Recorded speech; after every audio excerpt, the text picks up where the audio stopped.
Então, bom dia a todos. Então, prosseguindo aí, não é?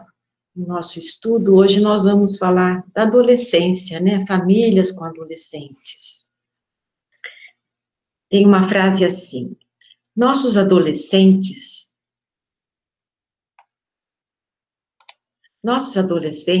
atuais parecem amar o luxo, têm maus modos e desprezam a autoridade. São desrespeitosos com os adultos e passam o tempo vagando nas praças. São propensos a ofender seus pais, monopolizam a conversa quando estão em companhia de outras pessoas mais velhas, comem com voracidade e tiranizam seus mestres. Vejam, quem falou sobre isso foi Sócrates, no século V a.C. Eu coloquei, essa frase, puxa, já está parando aqui. Isso aqui está no livro Adolescer, do José Otônio Teirão. Vejam, essa fase da adolescência, ela é a mesma em várias épocas da humanidade. Veja, isso aqui é antes de Cristo, e Sócrates já tinha dito isso, né? Outra frase é assim: não vejo esperança para o futuro do nosso povo se ele depender da frívola mocidade de hoje, pois todos os jovens são, por certo, indizivelmente frívolos. Quando eu era menino, ensinavam-nos a ser discretos e a respeitar os mais velhos, mas os moços de hoje são excessivamente sabidos e não toleram restrições. E quem disse isso foi Hesíodo, no século oitavo antes de Cristo. Então, vejam, são falas que parecem atuais, né? A gente não fala que os jovens de hoje estão precisando de mais limites, então é uma questão da própria fase. Então, as famílias que têm adolescentes precisam aumentar a flexibilidade das fronteiras familiares para incluir a independência dos filhos e a fragilidade dos avós. Então, para as famílias, essa é uma fase complexa, porque quando se tem os filhos pequenos, os filhos são mais dependentes, de alguma forma, os pais têm um controle maior. E na adolescência, os pais precisam ir abrindo um espaço para que esses filhos comecem a ocupar um espaço para chegar até a maturidade. Só que, junto com isso, os pais dos adolescentes começam a envelhecer. Então, misturam-se várias situações que a família precisa gerenciar. Há de ter uma adaptação à maior independência e busca de autonomia dos filhos adolescentes, não é? Tem pais que têm os filhos adolescentes e ainda insistem em ter um controle muito rígido, tratá-los como crianças. Um novo foco nas questões conjugais e profissionais no meio da vida é uma crise para a família também, não é? Porque se alteram várias questões aí. O casal também vai tendo que lidar com as questões do próprio relacionamento, para ele poder se manter vivo e saudável, e as questões profissionais, que também alguns pais começam já a adentrar no processo da aposentadoria. Começar a mudança no sentido de cuidar da geração mais velha, como eu citei. E mudar a estrutura e renegociar os papéis entre pais e filhos.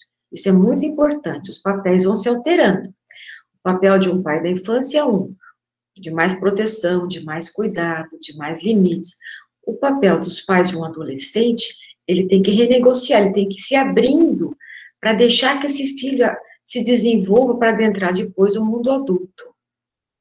Então, eu fiz um gráfico aqui. Na infância, então, os pais são formadores, não é? Lembra que eu falava dos filhos esponja, que eles pegam tudo que os pais falam, por isso a importância dos pais serem coerentes?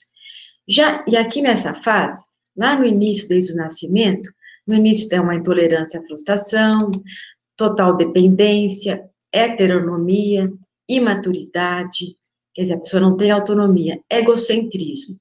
Na adolescência, é buscado que da adolescência até a vida adulta, quando chegar à vida adulta, se tenha já estruturado uma tolerância maior à frustração, uma independência, autonomia, maturidade e altruísmo. Então, isso aqui é quando chega na fase adulta.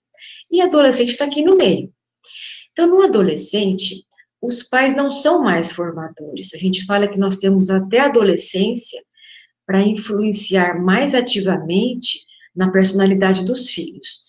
Chega na adolescência, eles já internalizaram, eles já têm muitas coisas desenvolvidas dentro deles, então os pais aqui começam a ser mais norteadores. E os filhos não são mais esponja, que pegam tudo que os pais falam. Os filhos têm um filtro, porque eles têm uma capacidade crítica, né? Eles começam a questionar tudo, o que os pais falam, e isso é muito importante, que eles começam a desenvolver uma autonomia de pensamento para adentrar posteriormente a maturidade. Então, qual que é o papel dos pais na adolescência? Desinvestir dos cuidados infantis, quer dizer, potencializar cada vez mais para que eles possam realmente, devagarzinho, ir gerenciando a própria vida. Terem direitos, mas sempre acoplados aos direitos, os deveres com os direitos, porque tem muitos jovens hoje que os pais, eles têm direitos demais e deveres de menos. Então, isso acaba não ajudando ao crescimento, não é? E tem uns ainda, que hoje é mais raro, isso era mais antigamente, onde os filhos adolescentes tinham muito mais deveres e pouquíssimos direitos. Então, nós temos que igualar, e conforme você vai tendo mais, os jovens vão tendo mais direitos, eles têm concomitante a ter mais deveres. Então, nós temos que estimular a independência do adolescente, estimular a autonomia para que ele consiga gerenciar-se, planejar objetivos para o futuro. É um preparo para o mundo adulto, então ampliar cada vez mais a responsabilidade.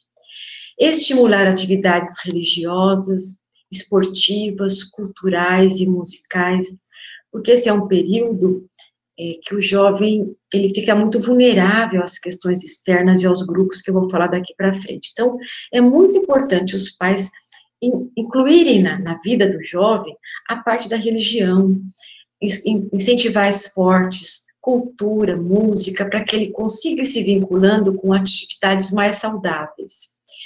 E passar valores morais e éticos, né? Que aí os pais são os modelos. Então, a adolescência é um período que vai de aproximadamente dos 13 aos 20 anos. Alguma literatura fala assim que até aos 21. Então, isso varia, não é? A puberdade, que é um período anterior, é de 11 a 12 anos. A primeira adolescência, ela é da puberdade até os 15 anos. Por que puberdade? Porque é quando o jovem entra em contato com, ele amadurece sexualmente, fisiologicamente, não emocionalmente.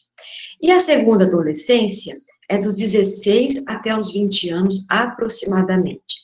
Nós vamos falar um por um para a gente poder depois conversar. Então, fiz esse gráfico aqui, puberdade aqui, 11, 12 anos. O que significa puberdade? Puberdade, ó, pubis, pelos pubianos.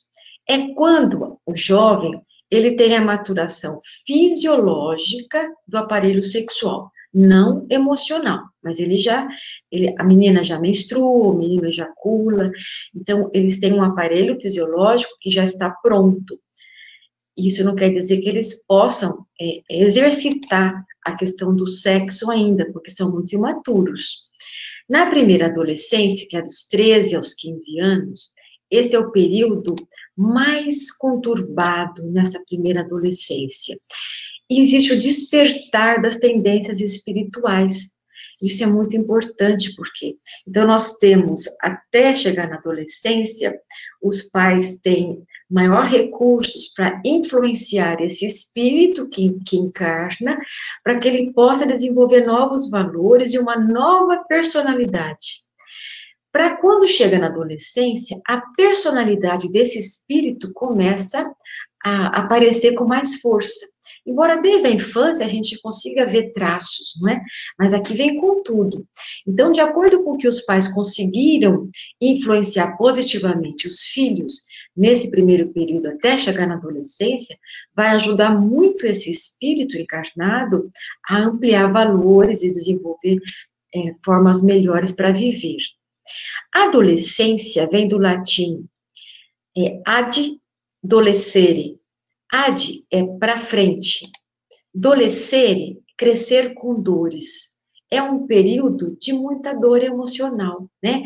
Adolescere, crescer com dores. é um período de muita mudança, de muita transformação rápida, isso traz uma dor emocional.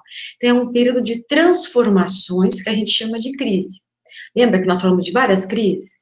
A crise do casamento, quando nascem os filhos. A literatura diz que a crise da adolescência, eu acho que é uma das maiores crises do ser humano, né? Porque são muitas mudanças rápidas demais. Então, tem muitas mudanças físicas, psicológicas.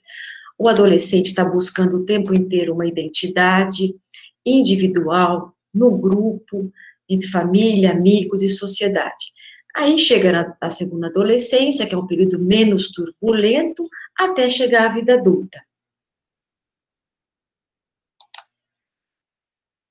Então, na adolescência, como eu disse, tem um despertar das tendências espirituais, a busca da independência e autonomia, uma ampliação e alteração dos papéis, isso é muito importante, porque os filhos começam a desinvestir dos pais.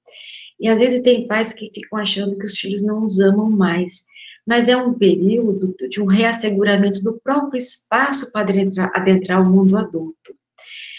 Existe uma ampliação dos recursos pessoais, eles começam a refletir muito mais, né, começam a buscar realmente se individualizar mais da família. Já tem uma maior capacidade crítica e uma menor influência da família, isso é muito importante. Daqui para frente, a influência maior é dos grupos, é dos amigos. Então, o jovem busca a sua identidade no reasseguramento com o grupo. Isso é importantíssimo para que nós possamos ver com quem nossos filhos estão se relacionando, porque a família começa a ter menos peso, a família já formou, mas daqui para frente, o jovem prioriza e ele busca realmente se fortalecer entre os seus iguais. E aqui é importante a família ficar atenta com quem os filhos estão se reunindo, com quem eles estão se agrupando, não é? Tem jovens que começam a se agrupar com outros jovens com impulsos mais destrutivos, que vão vivenciar situações de drogas, de rebeldia excessiva. Então, os pais atentos precisam observar com quem que os filhos começam a se relacionar. Ah, mas então, meu filho começou a ficar rebelde porque se vinculou com outros jovens mais rebeldes? Não funciona dessa forma. A gente busca pessoas com as quais a gente já identifica. Então, se o espírito desse jovem adolescente já é um espírito mais rebelde, já tem resquícios de outras encarnações, talvez mais negativos, ele vai buscar, por identificação, pessoas mais parecidas. Aí a importância dos pais entrarem para ajudá-los nesse momento. Os direitos e os deveres se ampliam, precisam se ampliar dessa forma para que o jovem tenha responsabilidade. Hoje a gente vê jovens com excessivos direitos, eles podem tudo e acham que não precisam fazer nada, não é? Então, como eu disse, a primeira adolescência é a fase mais conturbada, dos 13 aos 15 anos aproximadamente. Existe uma maior confusão, é aquela fase do pico do crescimento, né, que eles crescem rápido, então eles têm uma confusão em relação ao próprio corpo, espacial e temporal, aquela fase que o jovem vai pegar um copo, ele tromba no copo e derruba, porque ele cresce tão rápido que ele não internalizou ainda a distância entre a mão e o copo, então ele vai e tromba, ele derrama as coisas, ele derruba, então não é porque ele não está desatento, é porque ele não está conseguindo ainda uma organização com esse crescimento rápido. Então, essas mudanças são rápidas, dificuldade de coordenação dos movimentos, são desajeitados. Não adianta os pais falarem, para de fazer assim, olha que menino desajeitado. Ele não consegue ser de outro jeito. Nesse período, não. Confusão da identidade. Vocês lembram da adolescência de vocês? Na adolescência, a gente se olha muito no espelho. O adolescente tem aquelas crises, fica se olhando, se apaixona por alguém, chora. Ele está buscando se achar, ter uma visão, uma outra visão de si próprio. Peraí, eu sou criança, não sou mais criança, mas também não sou adulto. Então, aquele momento de muita confusão. Dificuldade com horários. Eles se perdem no tempo, eles se perdem hora, tem muitas dificuldades, e às vezes nesse momento os pais podem realmente cria muitos conflitos. Os pais têm que ajudá-los a se organizar de uma forma mais amorosa. Confusão nas relações familiares. Ora, os pais tratam esses filhos como crianças, ora falam que eles já têm que fazer coisas como um adulto. Então, é um trânsito. Pense assim, sempre que a gente está em trânsito, vamos pensar no trânsito, eu estou andando de carro num lugar, eu estou de passagem, estou em movimento, eu não cheguei ainda no meu local final e não estou mais no início, eu não sou mais criança e não sou ainda um adulto, então é muita confusão nesse período. Então, aqui, os pais, quando os filhos são pequenos, os pais são grandes, idealizados, não é assim? O pai é herói, a mãe é tudo para a criança. Os pais adolescentes, os filhos começam a enxergar os pais como menores, não porque eles desvalorizam, mas porque agora eles querem ter um espaço, eles querem adentrar um espaço no mundo adulto. Então, eles não idealizam mais aquele pai super-herói. Eles tentam se ver no tamanho igual. Até fisicamente, eles têm um tamanho igual e muitas vezes até maior que os pais. Então, eles vão desidealizando os pais, que vão tendo menos importância. Nessa fase, a masturbação é intensa, eles estão aí com a parte sexual hiperestimulada, começam com os primeiros relacionamentos amorosos, que nós falamos lá atrás, lembra do ficar e do namoro? O ficar com responsabilidade, e buscar realmente focar, formar vínculos, que é o que faz crescer, reativa os desejos incestuosos. E nessa época, o que significa isso? Todo mundo que tem filho adolescente aqui, ou que já foi adolescente, vai lembrar disso, a gente se afasta dos pais. O filho adolescente não quer mais ficar abraçando a mãe longamente, sentindo o seio da mãe, e nem a menina sentar no colo do pai, porque ela está formada, e isso reativa alguns sentimentos negativos, assim, incestuosos, não é incestuoso de desejar o pai, mas ela já sente desejos, então ela evita o contato físico, para buscar viver isso entre os seus iguais. Então, é normal, tem pais que reclamam, que falam assim, pô, minha filha nem quer mais, o pai falando, minha filha não quer nem mais ficar abraçada comigo por longo tempo, e a mãe reclama do filho também. É uma proteção, porque eles estão muito vulneráveis contra os seus impulsos. Busca da satisfação dos desejos fora de casa, isso é importante, investir essa libido fora, essa energia sexual, e um desejo maior de liberdade. Eles têm ainda muito ataques de raiva, fechamento, isolamento, é comum ficar no quarto muito tempo, chorando, pensando, medo de crescer, é uma fase de muita confusão mesmo, porque eles estão muito instáveis, né? Medo de perder os pais, são rebeldes, têm muitas reivindicações, busca maior dos grupos, como eu disse, um reasseguramento entre os iguais, uma autenticidade, eles enfrentam, eles falam o que eles querem, e tem uma hipersensibilidade, né? Qualquer coisa eles se irritam, qualquer coisa eles se isolam, eles choram. Aí vamos lembrar da gente que a gente vai se identificar com o que eu estou falando aqui. Agora, quando chega na segunda adolescência, já é mais fácil. Já passou por aquela fase mais turbulenta, de mudanças intensas, e existe já uma maior organização. Então, o jovem já foca aí o desejo de ir para uma faculdade, alguns já entraram na faculdade, já visualizam um trabalho, muitos já trabalham. Então, existe uma maior inserção social, um crescimento físico mais lento, que tira aquela instabilidade excessiva da primeira adolescência. As confusões ainda existem, mas são muito esporádicas. Melhora da conduta. E aqui o jovem tem maior responsabilidade pelo eu. Então, as crises da adolescência, como em toda fase, aqui as mudanças são físicas, psíquicas, sociais e espirituais. Olha quanta mudança. Então, é a crise da identidade. Então, aqui existe aquele maior aumento da vulnerabilidade, como eu falei, uma perda do equilíbrio de uma forma maior. Por isso que fala que a adolescência é a crise maior que a pessoa passa durante a sua existência. Porque na vida, né, lembra que nós já falamos sobre isso? Nós temos períodos de equilíbrio, que é a homeostasia, que isso é a saúde.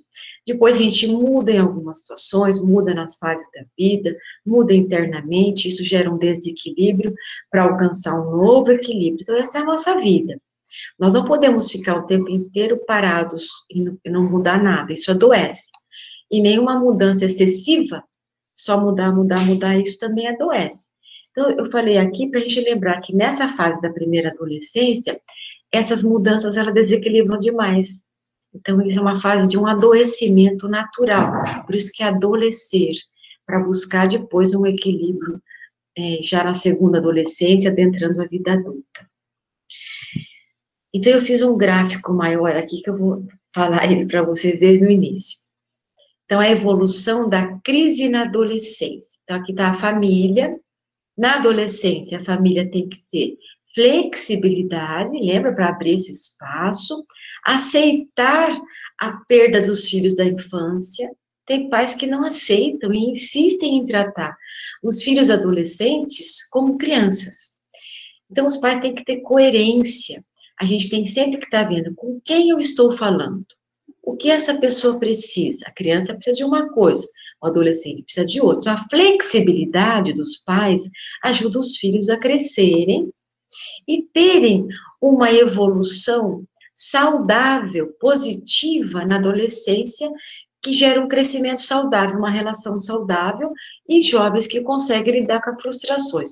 Quando eles conseguem viver isso, a família é flexível, eles conseguem crescer, eles vão ser jovens que vão ter bom contato com os familiares, vão ter mais objetivos para estudo, para o trabalho, pelo estímulo dos pais, vão praticar muita atividade física, isso é muito importante os pais estimularem, porque a atividade física afasta os jovens de atividades menos proveitosas, afasta os jovens de drogas, porque eles se envolvem com o cuidado do corpo.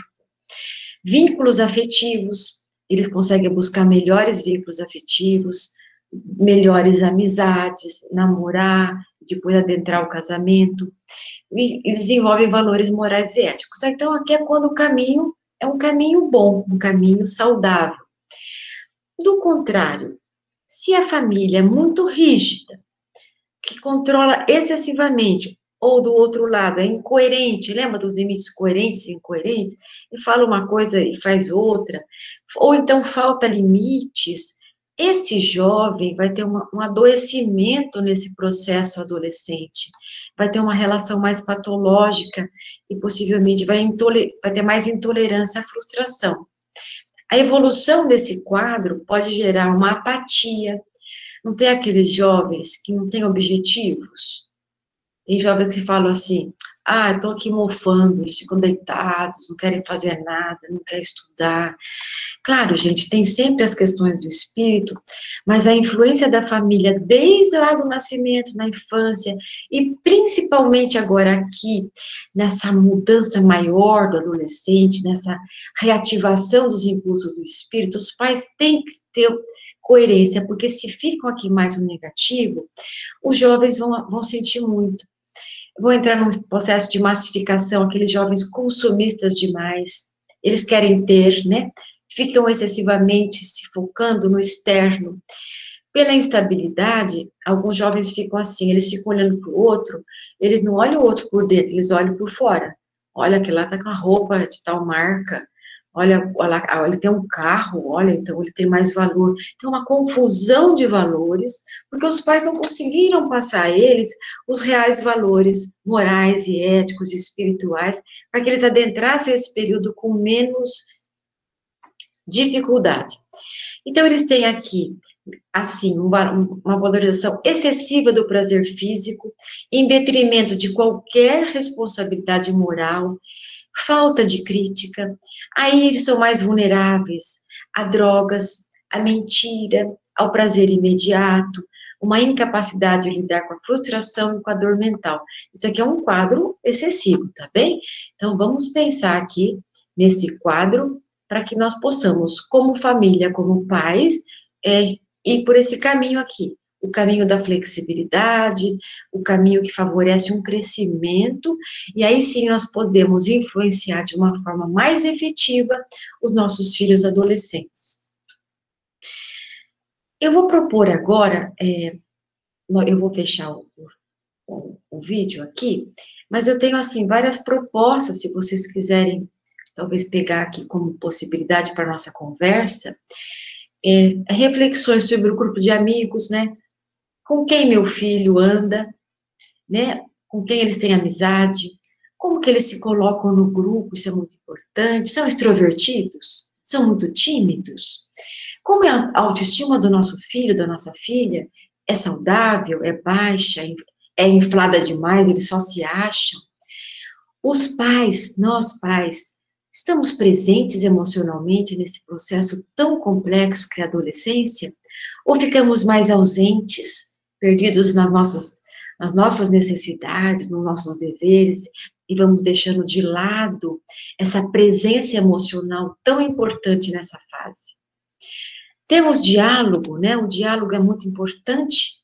Disciplina sexual, ajudar nossos filhos a, a praticar esportes, a fazer caridade, a ter religiosidade, a ler, a desenvolver atividades que os filhos vão, desde lá do início, aprendendo através da gente, pelo que a gente faz.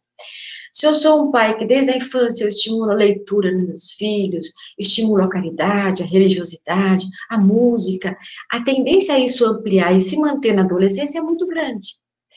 Nessa fase, os jogos de tabuleiro em família são muito bem-vindos, porque os jovens, eles tendem a se focar naqueles jogos virtuais, ficam lá naquele jogo de matança, e atira aqui, atira ali. Então, esses jogos de tabuleiro em família, como também os esportes em família, a música em família, isso integra mais o jovem numa relação mais saudável. Orientação espiritual, né, estimular o jovem à mocidade, fazer evangelho no lar, isso tudo depende nessa orientação também, lembra da autoridade moral dos pais, lembra do Jesus? Ele tinha uma plena autoridade moral, porque o que ele falava, ele fazia. Então, nós temos que olhar para como nós somos, para que os filhos possam qualificar o que vem de nós. Orientação sexual, muito importante em várias possibilidades. Eu falei aqui que nessa fase, os jovens, a gente consegue orientar sexualmente até vendo livros, filmes.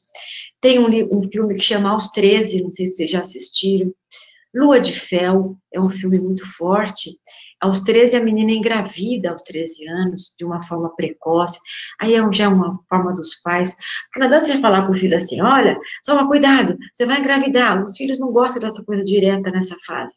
Mas se eles veem um filme, eles vão ver através do personagem o quanto aquele personagem sofreu por engravidar muito cedo. Então, é uma fala que chega mais fácil. Lua de Fel é um filme forte também, não sei se já assistiram, é um casal que vai entrando de uma forma muito destrutiva na relação até a morte.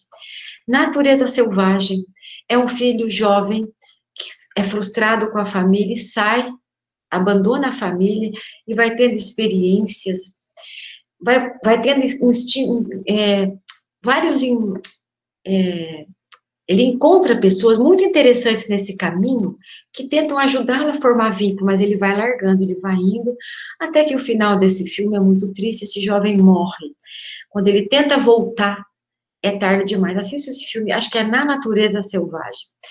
Filmes para orientação emocional. Tem um filme que chama As Mil Palavras, que tem a ver com perdão, é muito interessante. Moscate, quem não assistiu esse filme, assista. É baseado na história real de um médico do século passado, que ele passou a vida em caridade. Esse filme quando a gente acaba de assistir, a gente quer ser melhor. A chamada desse filme é muito forte. Então, o jovem, vendo filmes, conversando, dialogando, ele fica mais fácil. Porque tem o despertar do espírito, né? As lembranças, os impulsos. Muitos jovens, gente, sofrem bullying, rejeição do grupo, aumentando o risco de suicídio nessa fase pela própria transformação excessiva, muita angústia, gravidez na adolescência, frustrações constantes e drogas. Então, é muita coisa aqui que eu proponho que a gente converse um pouco, porque são assuntos muito importantes nessa fase. Não estou conseguindo fechar aqui. O meu mouse está só andando.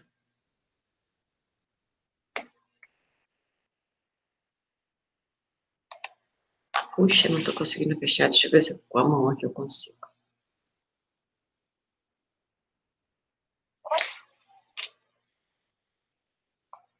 Ai, consegui. Então, vamos conversar um pouquinho. Tem bastante coisa aí.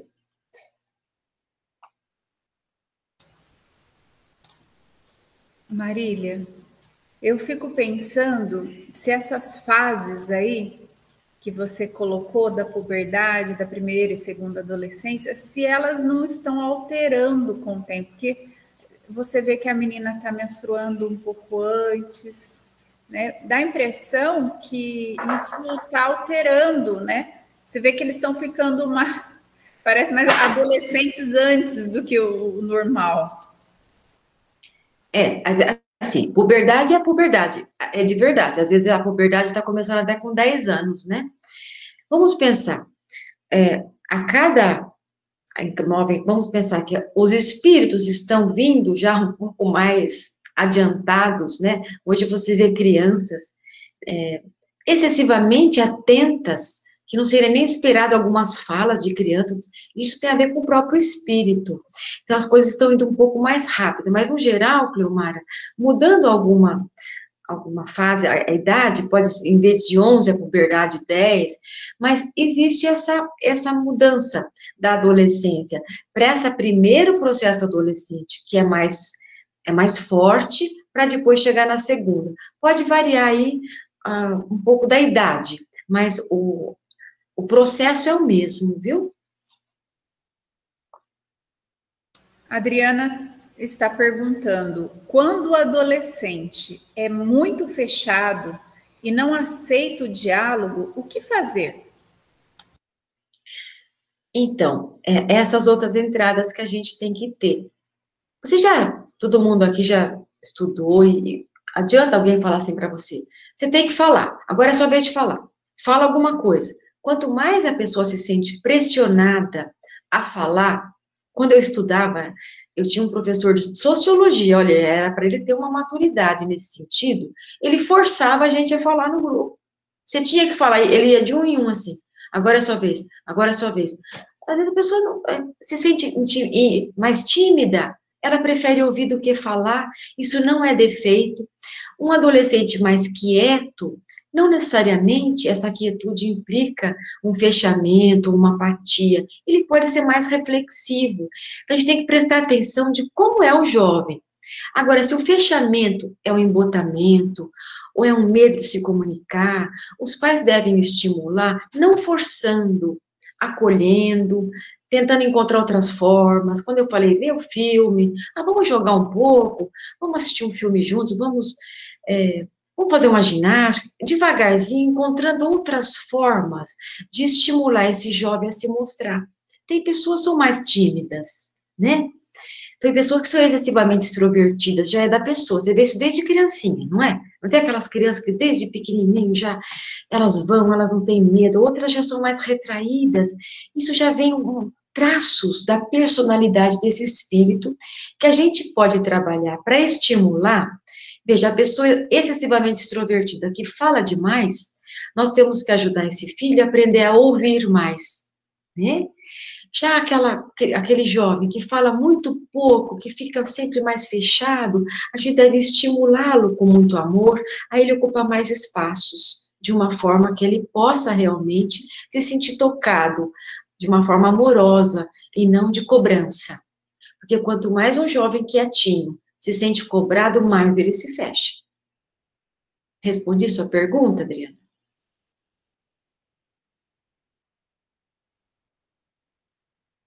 Ela faz mais uma pergunta aqui. Ela respondeu: como despertar o desejo de um futuro profissional em um adolescente? Olha, o desejo de um futuro profissional, eu acho que o desejo do prazer em tudo que faz, já desde a infância. Lembra que nós falamos da infância? Que a gente tem que ajudar os filhos nas coisas pequenininhas lá, ajudar em casa, ajudar a arrumar a sua caminha, guardar o material. Ai, que delícia, olha como a nossa cama ficou bonita. A estimular na criança, desde pequenininho, o prazer em fazer as coisas, o prazer nesses pequenos deveres. Aí você vai estimular a leitura, você vai ler para os filhos desde pequenininho. Na adolescência, leem os livros, vão discutir o livro. Tudo isso já vai estimulando o jovem a ter mais desejo de estudar. Ele vai encontrar a sua aptidão profissional com tudo que ele já viveu. Então, quando é pequeno, a gente apresenta várias coisas. A gente apresenta música, esporte, a gente apresenta a leitura de vários assuntos. Os jovens já vão percebendo, todos aqui que têm a profissão, vocês já vão saber disso. Eu, desde pequena, isso é interessante, eu era uma criança que eu sempre estava...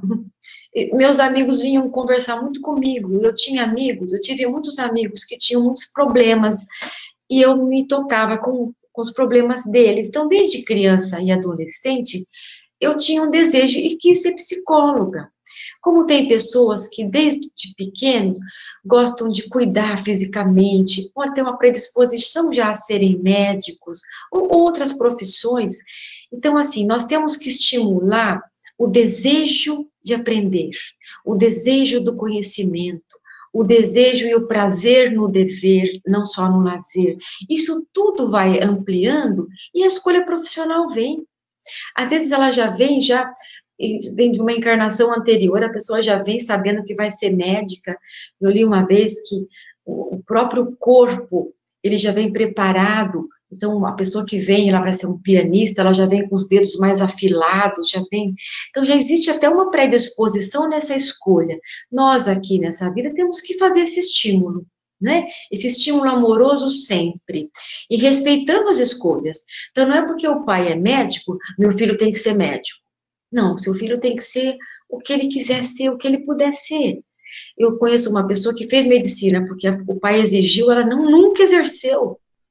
Então, não, meu filho quer mexer com artes plásticas, vai fazer o que gosta, né? Ah, mas vai ganhar pouco dinheiro, e quem disse que é ganhar muito dinheiro que vai trazer a felicidade? Então, tem que estimular os filhos a buscarem as suas aptidões para que eles possam ser felizes.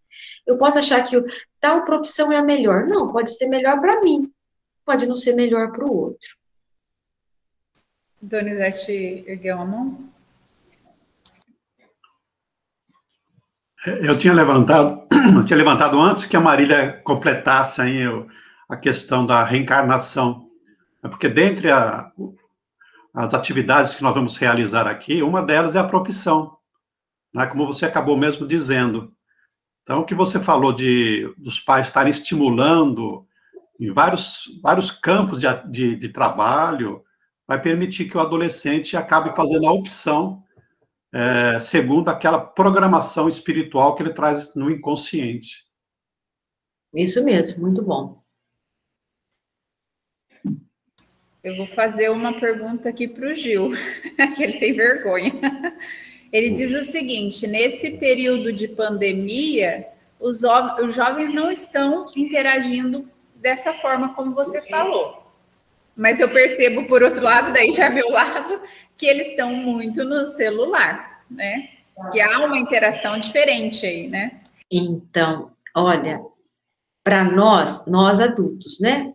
De verdade, a pandemia trouxe restrições, mas nós não temos, pelo menos eu não tenho tantas necessidades de sair, nunca tive de ir em bar, assim, eu sempre tive outras necessidades, sinto falta de várias saídas, do coral, sinto muita falta de fazer outras coisas em grupo, mas nós conseguimos, mesmo que seja também, não é o que a gente gostaria de estar vivendo, nós estamos aqui conversando, está ótimo, se fosse presencial seria maravilhoso, né? Mas está sendo ótimo também assim. Imagina o jovem é aquela fase, lembra? Foi bacana, viu, Gil, você falar sobre isso, porque o jovem, ele precisa dos grupos, eles se reasseguram nos grupos, e com a pandemia, isso ficou muito restrito. Embora tem jovens que estão burlando isso, que não é saudável, não é? Isso é até perigoso. Mas então, para os jovens, o processo ficou mais difícil. Eles ficam no celular, mas é a forma que eles têm de talvez se relacionar, de paquerar. Eles, agora, para eles é mais complexo. Então, a família tem que tentar aí acolher essas necessidades, buscar outras formas de prazeres, porque é um período que eles vão ter menos possibilidades de vivenciar o que a gente sempre fala aqui.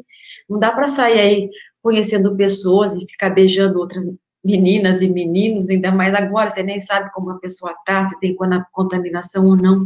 Olha, é um processo que os jovens estão tendo que passar e se adaptar também, e que eu entendo que realmente é mais difícil para eles. Acredito que é um período de maior dor do que o normal, então, né, Marília? Bem maior, né? Mas nós temos que ajudar os nossos filhos a entender que isso faz parte do processo evolutivo, né?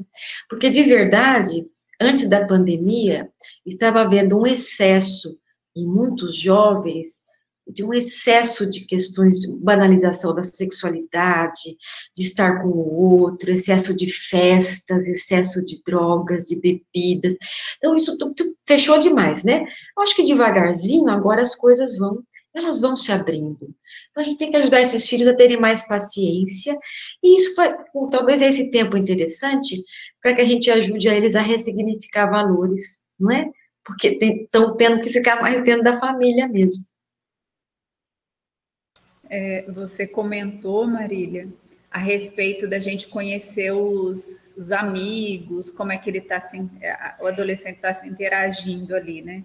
Mas nós pais, né, estamos tendo dificuldade também de saber. É óbvio, eu tenho a filha aqui, eu observo que ela tem os grupos escolares que mantém, mas muitos grupos novos que surgiram através dos joguinhos, via internet aí. Então, expande um pouco, muito mais. Por exemplo, a Júlia fala para mim que ela prefere jogar com grupos americanos, uma que ela treina o inglês, e ela acha um grupo mais educado, porque ela diz que o brasileiro fala muito palavrão e critica o outro. Então, ela fala que o americano é mais educado na hora do jogo. Olha, Cleomara, você trouxe um aspecto que eu não ia falar, não estava lembrando, muito importante. Então, hoje, as crianças e os jovens estão fazendo um uso excessivo do contato através do celular. Eu já tive situações na própria clínica, tenho alguns programas, não sei se é Top, quem tem filhos deve saber. TikTok, e inadequado TikTok. Uma menina, ela começou a ter um contato com um adulto, e o adulto é como uma paquerinha, e fora isso, com questões da sexualidade, nós temos que, assim, se você tem um filho, a gente sabe como são os nossos filhos, né? Bom, se os filhos são mais adequados, talvez eles não vão buscar situações destrutivas, mas o virtual já era uma ameaça antes. Lembra antes? Aqueles grupos que estimulavam o suicídio, os testes para ver o que aguentava na situação de vida ou de morte, perversões sexuais excessivas. Hoje, no virtual, os pais, principalmente adentrando, mesmo na infância e adentrando na adolescência, precisam ficar mais atentos aos conteúdos que os filhos estão se utilizando, porque está tendo muitas situações negativas nesse sentido, né? Uma outra jovem começou a ver filmes sexuais, ela começou a ter problemas seríssimos, inclusive teve até que fazer uso de medicação depois. Imagina um excesso de estímulos tensos, não podendo, você iniciar uma experiência com a sexualidade de uma forma totalmente destrutiva. Então, isso é muito importante que você falou, Cleomara. A gente tem que, hoje, quando a gente não olha os amigos dos filhos antes, chama para casa, né? Deixa eu ver como que é esse amigo, é uma boa pessoa, não, olha. E agora, como que a gente faz? Como você vai ver o amigo virtual? Às vezes, os pais têm que entrar. Os pais têm que tem que observar, existe até programa, vocês sabem, para isso. Quando a gente sente que o filho está trazendo alguma situação difícil, está ficando diferente, está se deprimindo, vocês podem e devem adentrar esse programa deles para ver o que eles estão fazendo e falando.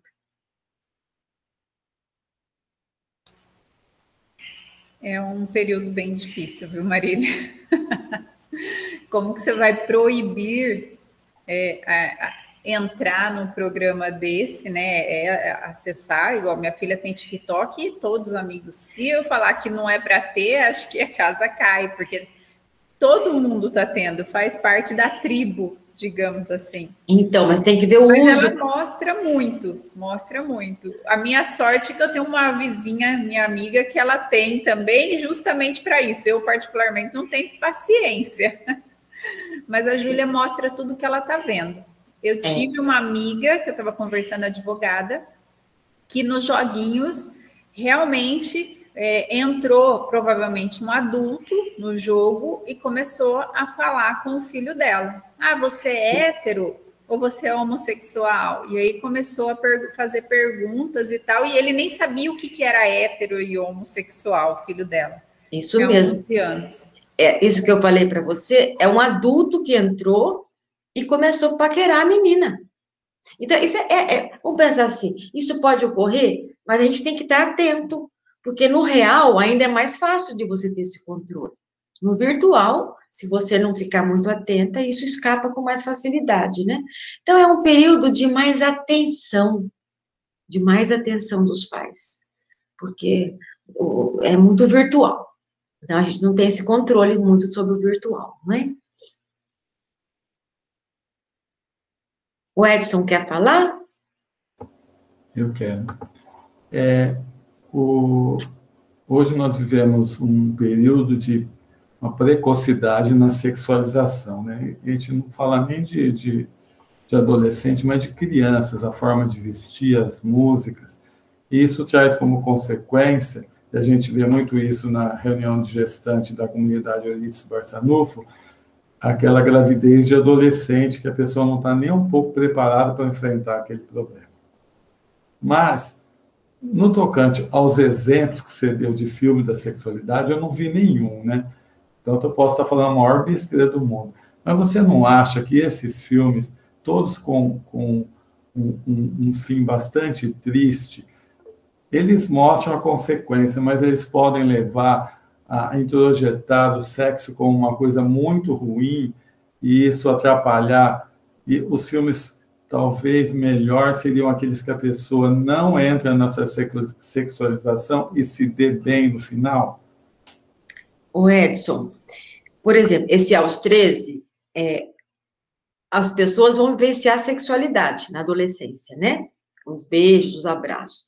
Ele traz, a menina que engravida, ela vai tendo restrições na escola, ele não é destrutivo, ele faz mostrar assim, olha, você pode beijar, você pode namorar, mas olha a importância do cuidado. Então, não traz não, viu, Edson, esse negativo. Claro, gente, tem alguns filmes que não é para uma primeira adolescência.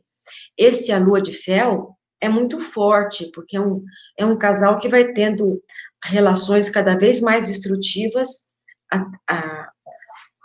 no decorrer, eles perdem a questão amorosa, a questão saudável do vínculo, porque tem jovens que também acabam tendo experiências muito negativas, inclusive, às vezes, uma coisa mais sádica, mais masoquista. Então, você assistir um filme, o filme distancia a situação de si próprio e traz a reflexão. Então, você fala assim, olha, o caminho é tão ruim assim, como é importante a gente poder ter relações mais saudáveis. Olha, filho, aquela menina da tua idade, não é? Olha, uma menina quer estudar, agora ela vai ter esse cuidado. Como é importante o cuidado, pode namorar. Sabe, Edson, você traz o jovem, você só falar, às vezes não chega. Quando você vê um filme, quando você lê um livro, isso entra. Então, o jovem aprende muito através dessas situações que não são diretas dos pais. Porque eu só falar, ó, tenha cuidado, a gente fala, o filme toca. Não toca, gente, quando você vê um filme?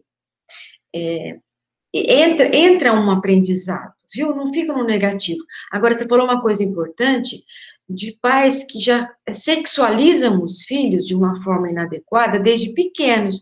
Menininhas que ficam passando batom, que fica até de saltinho, com roupinhas inadequadas. Criança é criança, né? Tem que ficar bem à vontade, com roupas de criança. Então, os pais também não podem hiperestimular nos filhos uma precocidade. Cada fase tem a sua fase. Já existe, aí vem a questão do espírito, crianças que naturalmente parece que elas têm precocemente uma coisa excessiva com a sexualidade, uma masturbação excessiva. Então, assim, cada caso é um caso, e que a gente tem que ir ajudando a pessoa a não reprimir, mas canalizar os seus impulsos de uma forma mais saudável. Quer falar mais alguma coisa, Edson? Não, não, você explicou. Muito obrigado, Maria. Ficou bem colocado. O Edson, tua mão tá erguida, vai ficar cansado.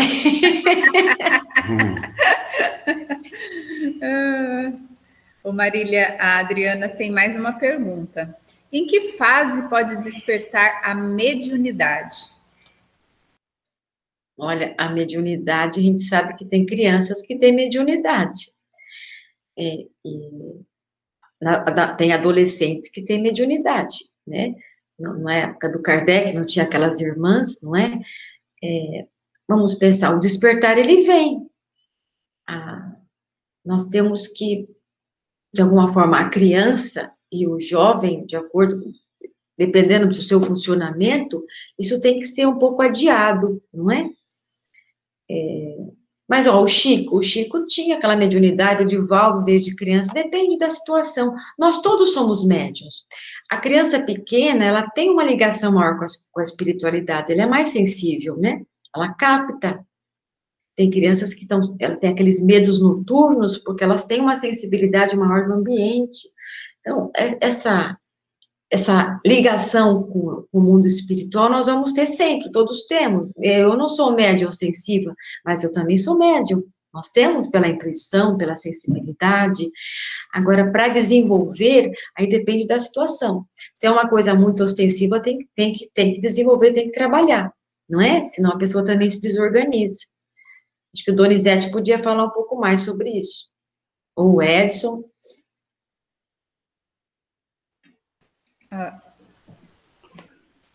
Marília, como você explicou, a mediunidade pode surgir a qualquer momento, né? Crianças, alguns médiuns, como o Chico, a Ivone Pereira, o Divaldo Pereira Franco, já eram médiuns na fase da criança e perseveraram. Eu acho que o importante em relação aos pais é realmente, como você falou, não incentivar.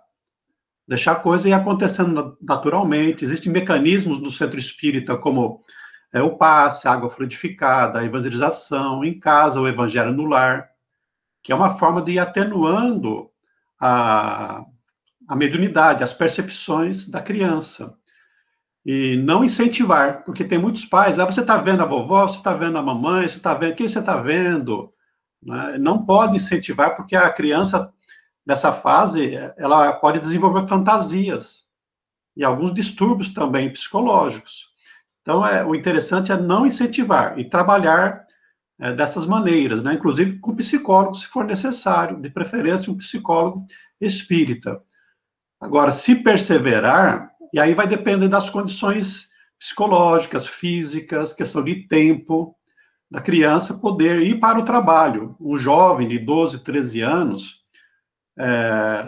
em último caso, se ele realmente é muito intenso o sintoma da mediunidade, poderia ir para o trabalho, mas de forma a não prejudicar a sua vida pessoal. Mas o que se percebe hoje em dia é que a própria espiritualidade está evitando que isso aconteça. Porque a criança, às vezes, não está madura para isso, ela tem que estudar, tem faculdade. Então, raramente você percebe hoje um jovem com esse potencial que precise ir para uma reunião mediúnica. Interessante, Donizete, e é verdade, né? Por exemplo, o Chico, o Divaldo, eles já tinham esse processo de missão mesmo, né? Então, já desde a infância. Mas você falou uma coisa importante, tem crianças que falam, que a gente chama na psicologia de amigo imaginário. E que às vezes não é espírito mesmo, é um amigo imaginário, são crianças que criam uma forma de ter um contato por algumas falhas e faltas no próprio ambiente familiar. Então ela fica conversando com o amigo imaginário, e não é um espírito. Então, discernir isso é muito importante mesmo.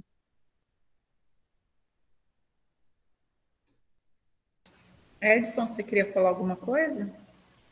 Eu acho que o Donizete já colocou bem, porque a dificuldade não é na criança, porque ninguém vai levar uma criança para participar de uma reunião mediúnica, e é o que o Donizete falou, não estimular, colocar como uma coisa natural.